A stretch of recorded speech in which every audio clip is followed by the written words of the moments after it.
នៅថ្ងៃទី6មិថុនាឆ្នាំ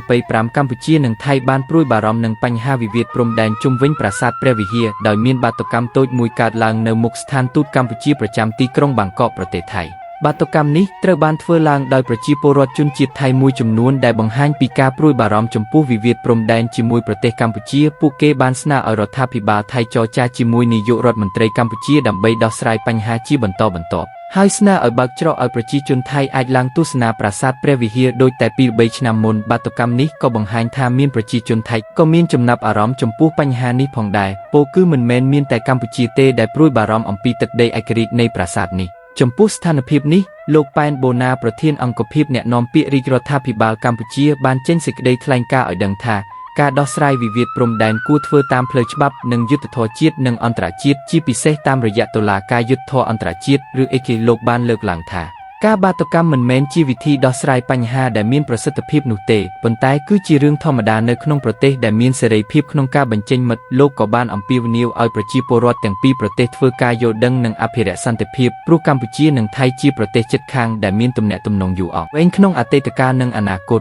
សូមបញ្ជាក់ថាពេលនេះកម្ពុជាបានសម្រេចចិត្តបញ្ជូនវិវាទលើតំបន់រសើបជាច្រើនទៅសាលាក្តីអន្តរជាតិអេគេដើម្បីស្វែងរកការដោះស្រាយតាមផ្លូវច្បាប់បន្ទាប់ពីការប៉ះទង្គិចរវាងកងទ័ពកម្ពុជានិងថៃកាលពីថ្ងៃទី28ខែឧសភាដែលបានបណ្ដាលឲ្យមានការបាត់បង់ជីវិតនៃទាហានខ្មែរម្នាក់ការបញ្ចេញមតិរបស់ប្រជាជនថៃនៅថ្ងៃទី6មិថុនាគឺបង្ហាញពីការចង់ឲ្យមានសន្តិភាពនិងសេចក្តីយោបល់ចំពោះរដ្ឋាភិបាលខាងខ្លួនដើម្បីដោះស្រាយបញ្ហាឲ្យបានសមរម្យនិងជៀសវាងជម្លោះដែលអាចបង្កផលប៉ះពាល់ដល់ប្រជាជនទាំងពីរប្រទេសអូនធ្វើព័ត៌មានផងអូនលក់គ្រឿងអលង្ការផងបាទបងប្អូនគាំទ្រជួយទិញប្អូនម្នាក់មួយខ្សែផងដើម្បីគាំទ្រឲ្យប្អូនធ្វើវីដេអូឲ្យបងប្អូនពុកម៉ែទស្សនានៅក្នុងប្រទេសកម្ពុជាយើងនិងនៅលើពិភពលោកផងដែរបាទអរគុណ